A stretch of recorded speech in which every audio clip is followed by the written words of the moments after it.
I'm not proud of some of the stuff I had to do. Like my wife and I, my youngest son Luke, I had to go to the hospital, cut the umbilical cord, and leave to go close the deal.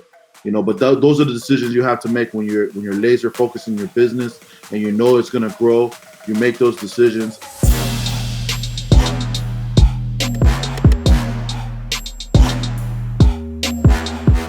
What's up, everybody? We have a special guest for the Blue Collar Boardroom. This is a man, Daniel Joseph.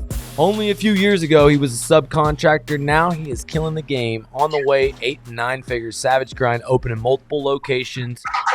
Definitely been a supporter of the movement from the very beginning. I've been a supporter of his. He's got all kinds of things working for him. Podcast, Savage Grind podcast. My man Daniel, what's up, buddy? How you doing, bro? What's up, Big Lee Dog, man? It's an honor and a pleasure to be on your show, man. We're kind of doing a joint show here. I'm kind of plugging mine in the background.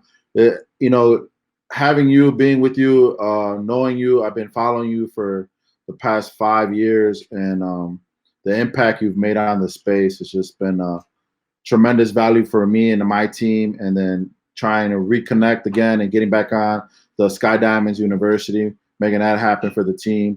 I love it, man. I'm honored. We're ready to get this rocket to the moon. Well, you've scaled, man, from the beginning. I mean, you only had, it was you and your wife, and now there's 32 of y'all. 32. And we're actively hiring right now. We got multiple locations. We got all based in South Chicago, North Chicago, and we just launched Indiana 2 weeks ago. So Indiana, we're scaling Indiana right now. One thing I would like contractors to notice is a part of Daniel's story that many times maybe people overlook. It's that, he was attending these events. He was going to live events much before he got his sales momentum. So when you were first going to these live events, where were you at? And talk to people maybe that are watching this, maybe scared to go to an event, or contractors that think they're going to lose money getting away from their book of business going to an event. I know you spent a lot of money early on in your career. Always. There's power in proximity, man. And I've learned that, through reading books. 4 years ago, I started deep into self-development. I just know I wanted more for my family. I wanted more. I was rock bottom probably about 8 years ago. And then through that journey, growing, I knew that I couldn't do it by myself. And how can I collapse time, right? So I look at every book that I devour and consume, like they're part of my arsenal. They're part of my team. That's part of my army, right? So man's my Grant Cardone, Earl Nightingale. We got all these books and authors that just brought value to me. And I consider them part of my team now. Right. So right now we're reading a book in the book club for Robert Kiyosaki, Rich Dad Poor Dad. Was actually one of the first books I've read. First book that I've read as a grown adult from cover to cover that really just changed my mindset of how money works, what money is, and how it is. And it just shook me to my core. Like, man, everything that I learned has been wrong. Right. And it's like, how can I make this right? And I don't got time. So for me, it's just like, how fast can I learn, and how fast can I just take action, and I'm learning on the way, and I'm trying to do calculated risk versus just going all in, not knowing what I'm doing. So everything that I've done has just been very precise, right? I'm just learning. Walk us through 8 years ago when you were at rock bottom, and how talk to me a little bit about what that was for you. Oh man, when you think it's the worst time of your life, it's, I was fresh off a divorce, caught a DUI right after that. And that was I was partly switching back and forth from being a solopreneur and the union. Those of you that are familiar with union, they frown upon you going out on your own. So they really don't allow you to go out and go into that.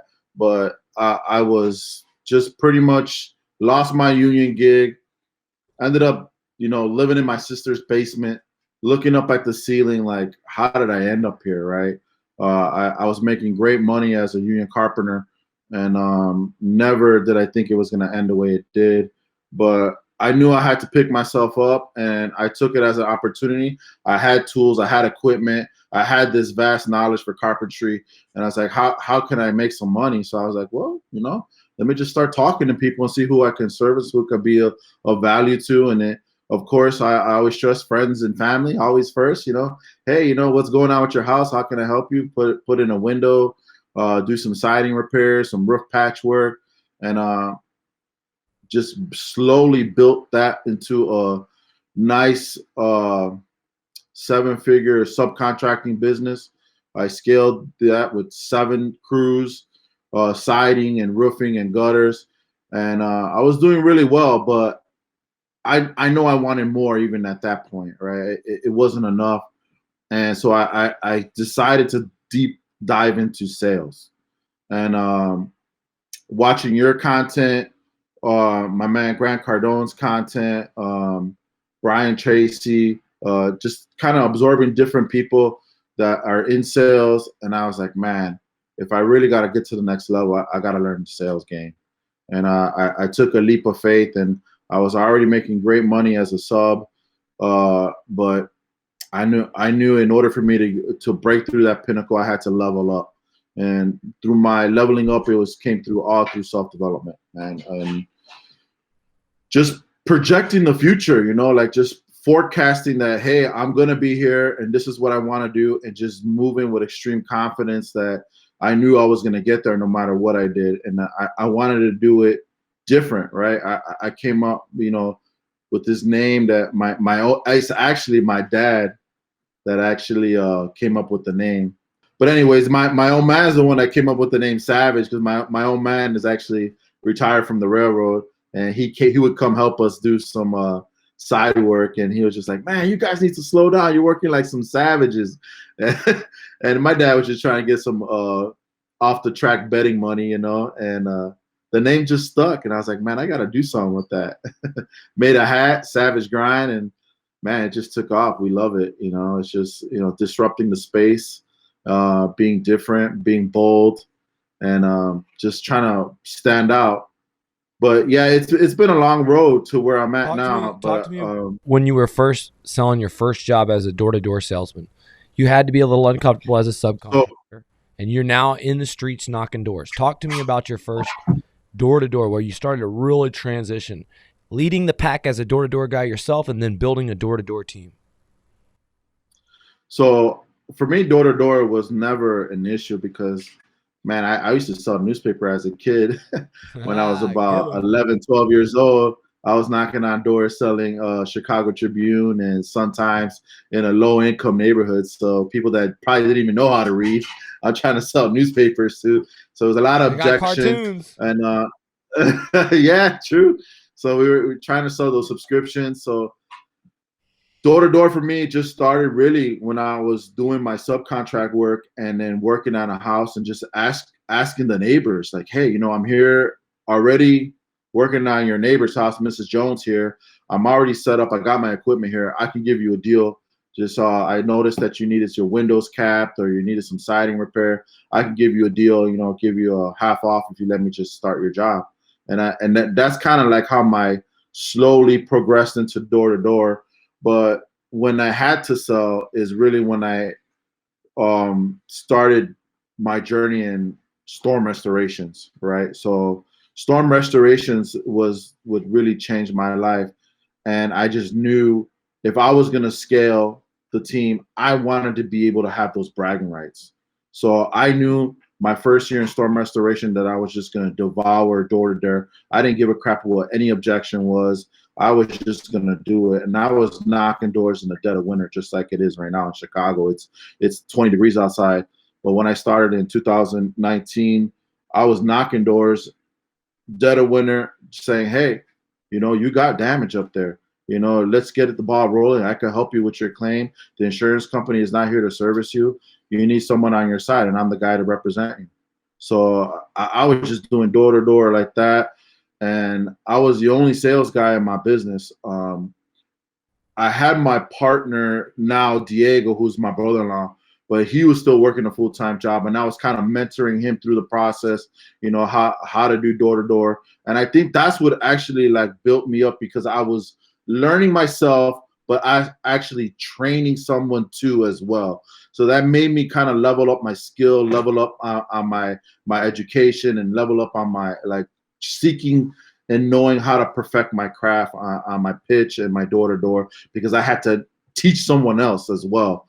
And that first year in business, I did at the end of the year, it was 1.7 million in sales by myself. And I was like, look, man, I'm taking all this money and we're going to go hard and savage grind. I took every penny I ever made. I worked 365 days. I'm not proud of some of the stuff I had to do. Like my wife and I, my youngest son, Luke, I had to go to the hospital, cut the umbilical cord, and leave to go close a deal. But those are the decisions you have to make when you're laser focused in your business and it's going to grow. You make those decisions, but I'm not proud of it. But you're starting it's what we something have big. to do. Look what you're doing now, man. Yeah, now we scaled to 33 plus salesmen in our organization, and I'm in my second phase of scaling to get to 50 in the next 2 weeks, 2 to 3 weeks, getting to 50 salesmen before the season starts. And then we're going to slowly progress the sales force and see how the back end handles it. And we're going to start scaling the back end as well. Yeah, and so that brings me to an important point. As a company begins to scale, people end up, really my hardest part is firing people. I mean, holding the line. Sometimes being the bad guy is the hardest part. You want to save everybody. So can you talk to me about, a lot of times guys are afraid of scaling because they're not good at firing people. They're not good at managing people. What have you learned and what's been helpful for you as you scaled? So for me, scaling's been pretty easy for me because I was used to scaling a subcontracting crews. Right. And to me, that's a little bit of abrasive space, where blue collar guys, we're roughnecks, and so you could talk tough. And I love construction. It's my passion. I love taking something that looks like crap and seeing it renewed and beautified and saying like, hey, look, that's what I did. So that's something that I cherish in this space, being able to do that. But I was used to scaling the subcontracting side. So I just took that, and it's just communication and building. And for me, in the storm restoration market, at the beginning of last year, I scaled and just kind of took the mindset that, hey, people are going to fall off on their own, right? If they're not fit for the team, they're not fit for their culture, they're going to fall off. But this year, I've taken a different approach, and we're actually just doing a better process of vetting salespeople, right? So I do a strict 21 questions when I do we kind of funnel them on the front end, as we're doing our ads for them through multiple platforms. And then when I get them in face to face, I do all my interviews face to face, and then I put them through my questions, and I just vet them better. I want better people. I'm not trying to start with people that are on the bottom of the barrel. I want them to have some aspirations, some goals already set in their life. They're trying to do better for their family. Certain situations make good door-to-door people. And I'm just looking for those right people to fill the role. And then I can pour my process, my culture, my grit in there and just make them savage, and get them paid. Right. So that's been the new formula for us at Savage.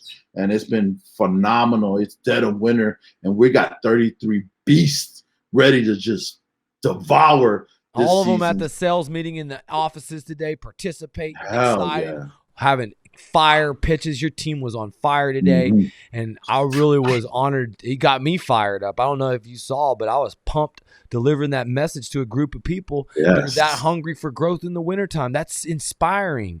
It warmed me up all the way down here in Naples, Florida, dog. So, big thing I want to tell you is I've seen so much improvement, and it's from the books you read, it's from the conferences, it's from the coaching. And I know you've spent a lot of money. So, I mean, a lot of money. I've spent $500,000 on coaching, and it's almost in the beginning a hard pill to swallow. So can you talk to them about how you've had to invest into coaching and it's been a part of scaling, and how sometimes it is challenging, but what you've been able to do with that? I mean, there's a couple of different ways you could look at it, right?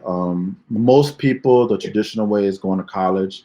That's an investment most people are willing to make is 40, 50, $60,000, whatever your craft or niche you're trying to get educated on. And people don't have problems going into debt for that, right? So this is kind of the same way, right? You're making an investment in yourself. You could look at it as like, you're going to college, but you're developing yourself and skills through other people that have been where you want to be. That's one angle to look at it. But honestly, for me personally, man, bro, I just been broke and I'm not afraid to go broke. So if I get any kind of money in my pocket, I dump it all back into my brand because I believe it that much. I'm that much convicted on my brand, what I'm doing, that I know it's going to succeed. So if I dump 100 grand in self-development in my business, I know I'm going to get it in tenfold. It might not be tomorrow, it might not be this year, but I know I'm going to get it back. And I'm that convinced in what I'm doing. I'm that motivated and I'm that passionate about everything I do.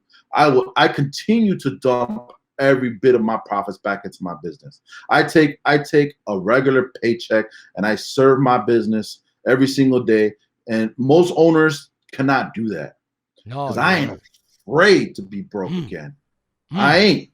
I can that- go back and lose it all. And guess what? I learned how to get to where I'm at and I could do it all over again. And this is the man in the arena. This man right here is a man in the arena.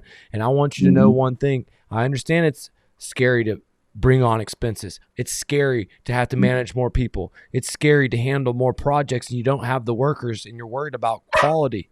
All right. Let me tell you about the fight that all the contractors in America, and the American dream, it's for the taking, for those who have the attitude like Daniel. I'm going to be real with you. If you're one of the guys that have a hard time grasping that concept, I might not be the guy for you, because I don't believe you can actually make the breakthrough without that all-in commitment.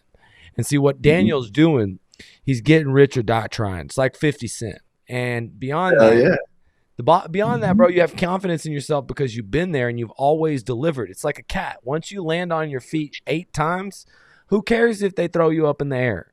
I mean, the deal is you're going to land on your feet. And so you know what it is? It's your skill set. Your skill set keeps to invest. And, Warren Buffett, he says that the best investment is into yourself and to your business. And so, you look at roofers, contractors buying trucks, RVs, paying for big vacations, even drinking a lot. I mean, they're pouring down what could be pouring in. And look, I really, really have seen massive growth in your ability to communicate, ability to recruit, hire, and train. Your business has massively grown. Talk to us about like what your projects were in 2020, what your goal is for 2021, what you think you're going to add to the equation this year. The equation this year, what's helped us at the beginning of this season has been solar. We added a whole solar division to our company. It's created that fun buzz. It's something new. It's something different. We got guys that are coming in excited to learn about it. I have my veterans that stuck with me through COVID. Still made 6 figures. I was happy to pay them off. And coming into 2021, they're like, look, we're gonna kill it with solar. And we're just devouring that content, how to sell it, how to pitch it, how to offer it, how to do the presentation. So that's been continual learning for all my sales guys. That's been fun. But man, this year it's just gonna be nuts because I'm scaling with more people and I'm training them all not to be money hungry, but to be service hungry. Like I want them to come from a space of humility. And that's something that's unique. That's not something you see in our space very often. And it's something that I've been like refreshing to see in the solar space. The solar, the alarm, that space of door to door. It's a different sales process. It's a different sales person. And I think by connecting the grit and fortitude and not giving up attitude from a roof salesman and coupling it with how the the process of a solar or alarm salesman do it. It's a little bit more white collar. I think we've been able to integrate something very special and unique that's new to the industry. It's something that we're all excited about, and it's not been done before. And I'm glad to take on the new task. So it's new energy that I'm building within myself, and we're taking it, well, far and beyond this year. My goal for this year is 25 million. Last year's goal was 5 million, and we devoured that and did 8.9 million in sales last year. And I've been in business 2 years. We've been able to collectively done 8 figures in business in 2 years in the storm restoration market. And last year I was just upset, after I hit my goal in November, not even, it was mid-October, and I was like, man, we already did 5 million. What I shot too low. I should have shot for 10. I would have hit 10. That's why this year is immense growth. I want 25 this year, and I have no doubt in my mind that we're going to hit that this year. Bro, you are on fire, and there's one thing I can tell you. It's that I am humbled to share this space with you. You have evolved as a communicator, and you can communicate with the best. I'm so excited to have you at this upcoming event in Miami. It's going to be off the chain, and we're going to be going over commercial sales. I want to talk about that because really Chicago's hot for it. And if you want to hit 25 million, this is what you have to do. We talked about it today during the call. You got to go find that smaller commercial deal that you can get directly to the individual owner on. Maybe that guy owns an auto shop. Maybe that guy or gal owns a daycare or a small apartment complex. And right now, those people, they will love to hear about the added value, and they would love to have an insurance pro at their side.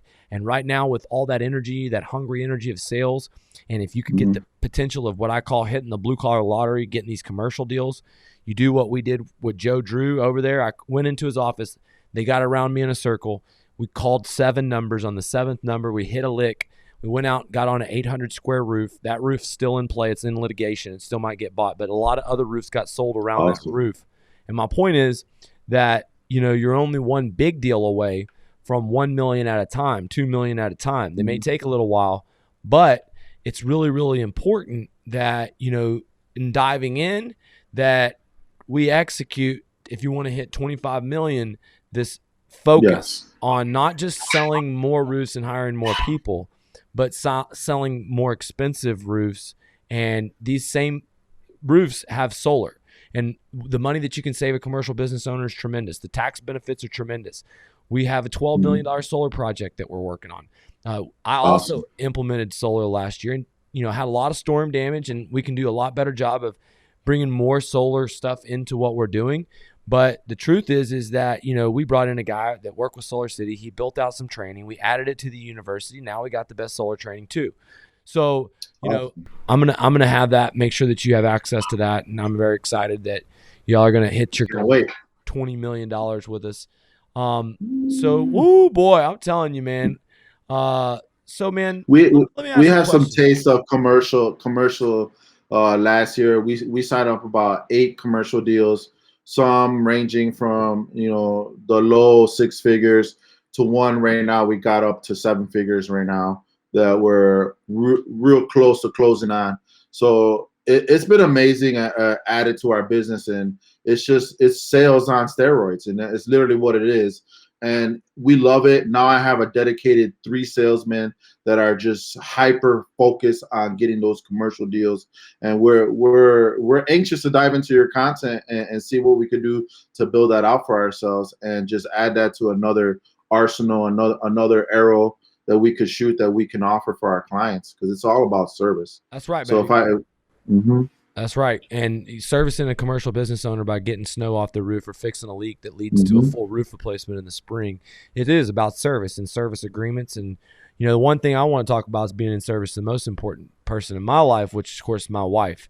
And one thing this year my wife has done, she really kind of stepped up as a chief operating officer of my company with me, doing more coaching, doing more content, having an event.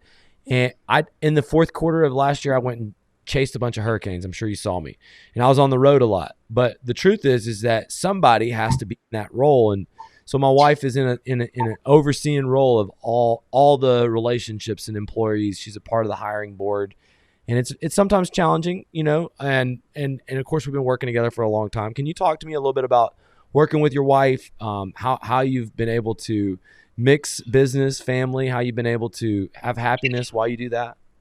Shout out to all the beautiful women doing business, man. It's just been amazing. My wife is I can't take anything from my wife. She's her own beast. She's her own entity. She's been a blessing to me since day one. She's really been my advocate, my number one supporter. She's been there from when the cars got repossessed. She's been there when the credit card's been overdue. She's been there when I had $1 in my bank account, and that's the only dollar I could get to fill up my gas tank. Right? She's been there through it all, in the thick and the thin of me. And she says the same thing I said. She's like, let's do it. Let's go for it. Let's go for gold, because there's no half stepping. And it's been a tremendous value to me to find I call her my sniper, man. She sees what I don't see. She's there behind the scenes, looking and seeing and always watching, and she has the business's best interest in mind. And mind you, we have 3 children under the age of 4. She's not only a full-time mom, she's a full-time CEO, business owner. She has all the credentials that I have, and she's now going to get her real estate broker's license as we speak, and she's always evolving as a person. Mind you, she has her own bachelor's in the degree. I pulled her from a 6-figure job to come join me, right? In her own right, she's already educated. That's a salesman right there. It took me 3 diamond rings to close her. So there you go. I got it done. And I always say, I was like, you're beautiful and you're smart, but I'm smarter because I married you, baby. There you go. Because I got her. She's been a blessing, and I'm very, very honored to have her. Her business her birthday just passed yesterday, and I took her on a shopping spree. I got her red bottoms and the things that she likes, and like that's my cheat code, man. I figured that out real early on. You take care of her on the front end, and then you'll be okay on the back end. There you go. Talk to me about opening a new location, man. So you've been primarily in Chicago, but now you open a new location. Now you get in a different state. So talk to me about doing that and expansion into a new state and a new location for the first time. I just made a decision, and I just pulled the trigger, man. So we're in Indiana. Indiana's, it's a hour and 15-minute drive from where we're essentially located. We have Joliet is our main hub, Joliet, Illinois, which is 45 miles south of Chicagoland.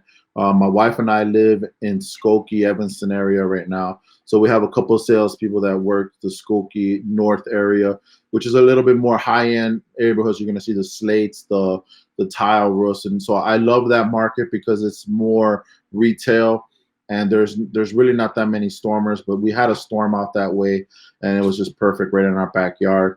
So going to Indiana was just a no-brainer to me because I had a couple salesmen that are already living in Indiana, but we're working in Chicago, and I was like, hey, man, you guys crush it this year. I'm opening up an office. So it was just like a no-brainer for me to do the office, and we got it up and running within 3 weeks, and painted it, got it filled out, designed, operating. We got 10 sales guys there now and 2 admins working that office, and we're not stopping it. It's been great because I've been able to show my fast track to director into having your own location. So I think that has been the vital part of it. Like, hey, we have a process for growth in our company. Here's a prime example. It could be you. So it really sells and buys into the commitment. A roadmap. You have to give people a place to grow where they go. And, being able to do that creates an ecosystem and a community of people to rise up. And absolutely, I cannot believe how much you have expanded on since the beginning we met. And if you're watching this and you're stuck with a hammer, or you're working on a job, or maybe you're a subcontractor, look, once you start changing your belief systems, once you start changing your patterns, and go back to this. I mean, Daniel said that his first book was Robert Kiyosaki, that he went a lifetime without reading. And it's okay if you don't like to read, but taking the time to read, I mean, this is really going to be the foundation. What do you think that's done for you? I mean, even over all the ways to consume content. Book is phenomenal. I love reading now. I'm a slow reader still to this day, but I just think that I read with a better process now. So I have a way to read where I'll skim through my read. I'll go and get the Audible. I'll listen to the Audible. I'll go back to the book, and I'll be an active participant in reading, with taking notes, highlighting the book. That way I can really absorb the content. I developed my own planner because I love taking notes. I have a Savage Grind planner. Anybody that's listening to this podcast today, you want a Savage Grind planner, you want to start mapping your roadmap to success, hit me up. I'll give you one free. I wrote my own book from everything on Savage Grind. We're on Savage Grind everywhere, on Facebook, Instagram, YouTube, anywhere. Best way to get a hold of me is on Facebook and Messenger. Send me a DM and I'll send you a planner. I have a book, From Average to Savage, that I wrote, and really telling my story, of being, broke in obscurity, and now we're living a life of prosperity. So I think it's all been about the books, and that's just a way for me to give back, right? And I really believe in what we're doing, and I want to share my story because I want to inspire other people that are stuck in the rut, right? Especially right now. Right, especially through this pandemic, where people are losing their jobs, they're losing hope, they're losing faith, and like, I want to be that vision and that light and that hope for people that are struggling right now. Read my book, go get a planner, go start writing your goal. I was a thug. I was that person that was out there not doing right, but I changed my life around through self-development, through purpose, through having Christ on my side, and believing that I can move with extreme confidence because I know I can walk in his footsteps and he's got my back. And that, my friend, is what it's all about. Extreme confidence backed by a higher power and actions doing the next right thing. Man, if I could drop a bomb right now, I would. Yeah, baby. Man, dog. Yeah. So here's the thing. If you're watching this episode and you want a planner, you can find Daniel on YouTube, Facebook, or Instagram. Mm-hmm. He's looking for good people in the Midwest, project managers, salespeople, solar, roofing. You got to hit this guy up, man. He wants to mentor you, wants to get you plugged in. And, if you're a subcontractor or somebody that's out there working, just realize you're only one book away. You're only one personal development coach away. You're only one conference away. And I want to invite you to the Blue Collar American Dream Conference. It's coming up March 12th and 13th. I'll be there. Daniel will be there. And I can't wait to meet up with my man, Brian Hess. Yeah, that dude's a beast. Dude, he's a beast. He's a beast. He's going to be talking Brian about Hess. Yeah, Max Out with Ed Milet. That dude's another beast, another book that I've read. I can't wait to get there, man. Myron Golden, dude, I'm gonna tell you something. He's the hidden gem. He's like one of my favorite, if not favorite, sales coaches. And then we got Brad Lee filling up the lineup list. But beyond that, we've got a lot of elite contractors like Daniel that you can network with. I'd say that the smartest conversations might be in the crowd. And there's from all different home service contracting industries: roofers, solars, remodelers, window guys, inside guys, builders, electricians, swimming pool guys, all the different groups. And they're coming, Daniel, because they want the same thing you wanted from me a long time ago. He's like, man, show me how to sell on Facebook like you do. Yeah. And we're gonna get there. We're gonna get you up to speed. I know that you can do it. You did all the rest of this stuff. This is just the next step, brother. And I can't wait to have you a you're already a social sales king. But we're gonna take it 10x. But hey, man, great podcast. We're signing out here, guys. Subscribe, get notifications, follow my man, and we appreciate you watching this. Everything on Savage Grind everywhere. And like I always say, man, don't be average. Go be savage today. I love y'all. Yeah, never settle. There we go.